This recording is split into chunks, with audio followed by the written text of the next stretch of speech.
আচ্ছা, এবার আমরা যেটা আসবো, যে আলোচনাটা আমরা অলরেডি ছিলাম, পিওর অ্যালোহা অ্যান্ড স্লটেড অ্যালোহা। তাহলে আবার অ্যালোহার ব্যাপারটা বলি। যে অ্যালোহার ক্ষেত্রে আমার মাল্টিপল অ্যাক্সেস সেন্ডার রিসিভার থাকবে এবং মাল্টিপল সিস্টেম আছে।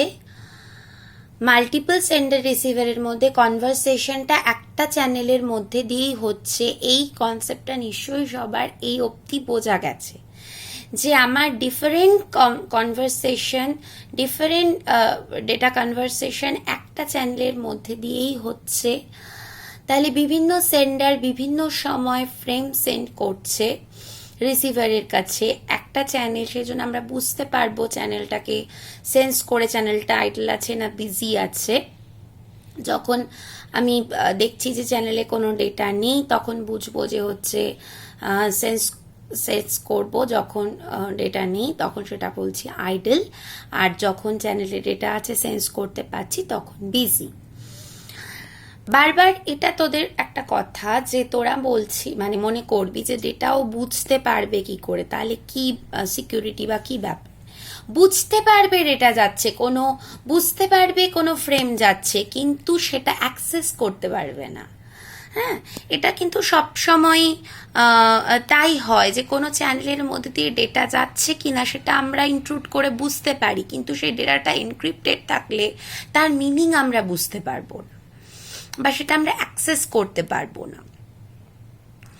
তেমনই যে চ্যানেলের মধ্যে দিয়ে ডেটা যাচ্ছে কিনা সেটা বুঝে আমি চ্যানেল আইডল না বিজি বুঝতে পারবো।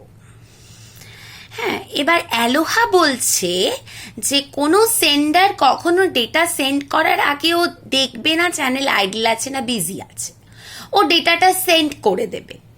সেন্ড করার পরে যদি সেই ফ্রেমটা প্রপারলি পৌঁছে যায় ইট ইজ ওকে, যদি না পৌঁছায়, যদি কলিশন হয়, করাপ্টেড হয়, তাহলে তার রেসপেক্টে কোনো অ্যাকনলেজমেন্ট আসবে না। যদি অ্যাকনলেজমেন্ট একটা টাইম ওয়েট করার পরে ও যদি দেখে অ্যাকনলেজমেন্ট আসেনি, তাহলে ও আবার ফ্রেমটাকে রিট্রান্সমিট করবে। তাহলে আমরা এখানে এটা অন্তত আমরা বুঝতে পারছি যে এক্ষেত্রে কলিশন হবার প্রবাবিলিটিটা অনেকটা বেশি, কারণ হতেই পারে একই সময় মাল্টিপল সেন্ডার মনে করছে যে সেন্ড করব, ডেটা সেন্ড করব। তাহলে এই যে কলিশন হওয়ার, এই যে একসাথে ভাবলো বা কোনো একটা টাইম রেঞ্জের মধ্যেও যদি কোনো একটা সেন্ডার অন্য একটা সেন্ডার ভাবে যে আমি এখন ডেটা ফ্রেম সেন্ড করব, তাহলেও কলিশন হতে পারে। তাহলে এই টাইমের রেঞ্জটা কতটা, যে একটা ফ্রেম সেন্ড হওয়ার পর আরেকটা ফ্রেমের সাথে ওটা কোলাইড করবে, তার যে প্রবাবিলিটি বা তার যে টাইমটা, কতটা টাইমের মধ্যে আরেকটা ফ্রেম যদি ওই চ্যানেলে সেন্ড হয় তাহলে সেটা কোলাইড করবে। হয়তো কোলাইড নাও করতে পারে, একই সাথে দুটো ফ্রেম যাচ্ছে কিন্তু কোলাইড করলো না, কারণ তাদের মধ্যে টাইম গ্যাপ আছে, সেরকমই টাইম গ্যাপ আছে। সেই টাইম গ্যাপটা কতটা, যে টাইম গ্যাপটা না থাকলে আমার দুটো ফ্রেম কোলাইড করবে, সেই টাইম গ্যাপটাকে আমরা বলছি ভালনারেবল টাইম। যে টাইমের মধ্যে মানে এই ভালনারেবল টাইমের মধ্যে যদি দুটো ফ্রেম চ্যানেলে আসে তাহলে অবশ্যই তারা কোলাইড করবে, that is called vulnerable time. Pure অ্যালোহার ক্ষেত্রে ভালনারেবল টাইম কতটা, যে একটা সেন্ডার বা একটা মেশিন ডেটা সেন্ড করার পরে অন্য আরেকটা সেন্ডার কতক্ষণের মধ্যে ডেটা সেন্ড করলে তাদের ফ্রেম দুটো কোলাইড করবে, ওভারল্যাপ করবে। এক্ষেত্রে দেখ, যদি কোনো একটা ফ্রেম সেটি টাইমে এই ফ্রেমটা আমার সেন্ড হচ্ছে, এবার এটা চ্যানেলে ট্রান্সফার হতে আমার TFR time, capital TFR time লাগে। আর যে কোনো টাইম ইনস্ট্যান্ট টিতে কোনো একটা ফ্রেম ট্রান্সমিটেড হচ্ছে, তাহলে ও কোনো ফ্রেমের সাথে কোলাইড করতে পারে কখন, যখন এই ট্রান্সফার টাইমের মধ্যে এই যে টিটা ট্রান্সফার টাইম মানে অন্য একটা ফ্রেম যদি ওর ট্রান্সফারের সময় অন্য একটা ফ্রেম যদি অলরেডি ট্রান্সফার্ড হয়ে যায়, তার মানে টিএফআর যেহেতু ফ্রেম ট্রান্সফার টাইম, একটা ফ্রেমকে ট্রান্সফার করতে টিএফআর টাইম লাগে, তার মানে এই টি ইনস্ট্যান্টে দাঁড়িয়ে টি মাইনাস টিএফআর এই টাইম স্লটের মধ্যে যদি কোনো ফ্রেম ট্রান্সমিটেড হয়ে থাকে, এই চ্যানেলে ট্রান্সফার্ড হয়ে থাকে, তাহলে সেই ফ্রেমের সাথে এই ফ্রেমের কোলিশন হবে, সেই ফ্রেমের সাথে এই ফ্রেমের কলিশন হবে। এই ফ্রেমের এন্ডের সাথে, মানে এই ফ্রেমটা তো চলে যাচ্ছিল, এই ফ্রেমের এন্ডের সাথে এই ফ্রেমের স্টার্টিংয়ের কলিশন হবে। সে এই ফ্রেমটা পাঠিয়েছিল বি, এই ফ্রেমটা পাঠাতে চাইছে এ, তাহলে বি অলরেডি ট্রান্সফার করেছিল টি মাইনাস টিএফআর এই রেঞ্জের মধ্যে, কিন্তু টি টাইমে আবার এও পাঠালো, তাহলে এদের মধ্যে কলিশন হবে, কারণ এ চলে যায়নি, এ চলে যেতে পারেনি ট্রান্সফার্ড হয়ে, টিএফআর হয়ে চলে যেতে পারেনি। আবার কখন হতে পারে? যদি টি প্লাস টিএফআর, মানে এই জায়গায় দাঁড়িয়ে টি প্লাস টিএফআর এই টাইমের মধ্যে যদি কোনো ফ্রেমকে ট্রান্সফার করা হয় বাই সাম আদার ইউজার সি, তাহলেও কাদের মধ্যে হবে? এ ফ্রেমের এন্ডের সাথে সি ফ্রেমের স্টার্টিংয়ের। এক্ষেত্রে বি ফ্রেমের এন্ডের সাথে এ ফ্রেমের বিগিনিংয়ের হলো, আর পরেরটার ক্ষেত্রে এ ফ্রেমের এন্ডের সাথে সি ফ্রেমের বিগিনিংয়ের হবে। দিস ইজ দ্য সিনারিও, যেখানে দাঁড়িয়ে তার মানে আমরা বুঝতে পারছি যে এই পুরো টাইম রেঞ্জটার মধ্যে, এই অবধি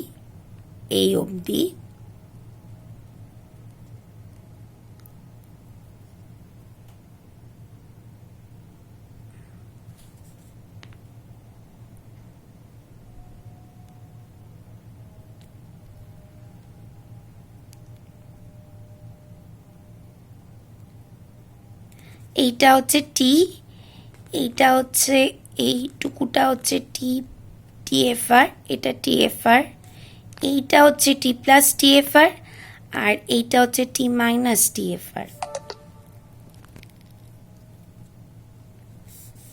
তাহলে টোটাল কত দাঁড়ালো? টোটাল দাঁড়ালো এদিকে টি মাইনাস টিএফআর, মানে এই পুরোটা টিএফআর আর এই পুরোটা টিএফআর, দ্যাট মিনস 2 টিএফআর। এই 2 টিএফআর টাইমের মধ্যে যদি কোনো মাল্টিপল ইউজার চ্যানেলে ডেটা সেন্ড করে, তাহলে তাদের মধ্যে ফ্রেমগুলো কোলাইড করবে এবং করাপ্টেড হবে। তাহলে পিওর অ্যালোয়ার ক্ষেত্রে ভালনারেবল টাইম হচ্ছে 2 টিএফআর। এবার আসছি আমি স্লটেড অ্যালোহা। স্লটেড অ্যালোহার কনসেপ্টটা থাকছে, কিন্তু স্লটেড অ্যালোহায় সামান্য কিছু অ্যাডিশন হচ্ছে। সেখানে আমরা টাইমটাকে কতগুলো স্লটে, পুরো টাইমটাকে আমরা কতগুলো স্লটে ব্রেক করে নিচ্ছি। প্রতিটা স্লটের বিগিনিং এন্ডিং আছে, এবং এই স্লটের মধ্যেই কোনো সেন্ডার সিস্টেম বা সেন্ডার মেশিন ফ্রেম সেন্ড করতে পারে। এই ফ্রেমটা হচ্ছে S1 সেন্ড করেছে 1.1, এটা যদি আমি বলি it is T1, this is T2, this is T3, this is T4, this is T5, this is T6 and so on. T1 টাইমে S1 প্রথম ফ্রেম পাঠিয়েছে, T2 টাইমে S2 ফ্রেম পাঠিয়েছে, আবার T3 টাইমে S1 পাঠিয়েছে, তাহলে আমরা এটা ঠিক করে নিচ্ছি যে সেন্ডার শুধুমাত্র at the beginning of a time slot data send করতে পারবে, নট এনি টাইম। যখনই ইউজারের কোনো ডেটা ফ্রেম এলো সেন্ড করে দিল তা নয়, ওকে দেখতে হবে if it is a beginning of a time slot, তবেই ও স্টার্ট করতে পারবে। তাহলে এই particular time, the total transfer time, তার মানে T1 আর T2-র মধ্যে ডিফারেন্স কত? T2 মাইনাস T1 কত? TFR। যে একটা ফ্রেমকে চ্যানেলে ট্রান্সফার করতে যে টাইমটা লাগে, সেই টাইমের রেসপেক্টে আমি এক একটা করে স্লট তৈরি করেছি। তার মানে এই সময়ের মধ্যে অন্য কোনো স্টেশন ডেটা ট্রান্সফার করতে পারবে না। S1 যখন ডিসাইড করেছে, S1 করে নিয়েছে, অন্য কেউ করতে পারবে না, মাঝখানে কেউ করতে পারবে না। কিন্তু মাঝখানে কেউ করতে না পারুক, যেটা এক্ষেত্রে হচ্ছিল, এক্ষেত্রে মাঝখানে সেন্ড করছিল, কিন্তু এক্ষেত্রে যে কোনো সময় করছিল, মাঝখানে বলে না, যে কোনো টাইমে করতে পারে। কিন্তু এক্ষেত্রে কি হলো, এক্ষেত্রে স্পেসিফিকেশনটা কি হলো, যে কোনো টাইম স্লটে শুরুতেই একমাত্র ডেটা সেন্ড করতে পারবে, স্লটেড অ্যালোহার ক্ষেত্রে। তাহলে এবার যদি একটা টাইম স্লটের শুরুতে একসাথে দুটো সেন্ডার ডেটা ফ্রেম সেন্ড করার চেষ্টা করে, তাহলে কি হবে? মাঝখানে তো কেউ করতে পারবে না, আমরা বুঝতে পারলাম। কিন্তু যদি একসাথে চায়, যেমন এক্ষেত্রে হয়েছে S2 আর S3 দুজনেই T2 টাইমে ডেটা সেন্ড করতে চাইছে, দুজনেরই ফ্রেম সেন্ড করতে চাইছে।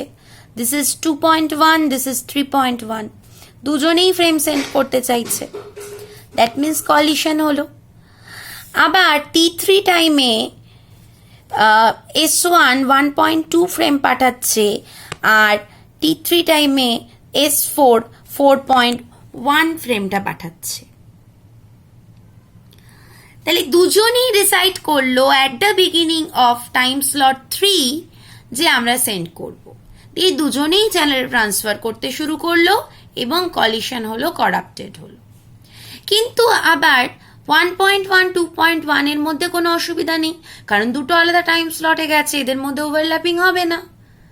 কিন্তু এদের মধ্যে ওভারল্যাপিং হয়ে গেল। আবার 1.1 4.1 এর মধ্যে কোনো ওভারল্যাপিং নেই, 2.1 4.1 এর মধ্যে কোনো ওভারল্যাপিং নেই, 3.1 4.1 এর মধ্যে কোনো ওভারল্যাপিং নেই, কিন্তু 1.2 এর সাথে এর ওভারল্যাপিং আছে, দ্যাট ইজ কলিশন। আবার T4 টাইমে, T4 টাইমে আবার S2 পাঠাচ্ছে, এখানে তো কলিশন হয়েছে, তাহলে ও আবার 2.1টা পাঠাবে। ওকে, কোনো অসুবিধা হচ্ছে না, এখানে কোনো অন্য ফ্রেম নেই, কলিশন করছে না। আবার S4 এ 4.1 আবার পাঠালো, এক্ষেত্রেও কোনো কলিশন হয়নি।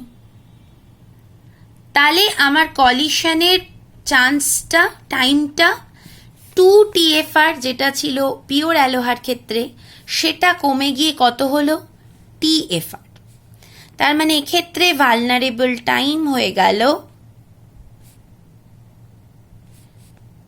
TFR। তার মানে এইটুকু টাইমটা হচ্ছে ভালনারেবল, যে এইটুকু টাইমের মধ্যে, এই গ্যাপটার মধ্যে যদি দুটো সেন্ডার একসাথে সেন্ড করে, তাহলে আমার কলিশন হবে। whereas পিওর অ্যালোহার ক্ষেত্রে কি ছিল, যদি এই পুরো টাইমটার মধ্যে, কারণ যেহেতু কোনো স্লটের ব্যাপার নেই, যে কোনো সময় যে কেউ ডেটা সেন্ড করতে পারে, তাহলে এই একটা টি টাইমের এদিকে TFR ওদিকে TFR, এই পুরো রেঞ্জটার মধ্যে যদি কেউ পাঠায়, তাহলেই কলিশন অকার করবে। তো this is protocol ALOHA for medium access control sublayer.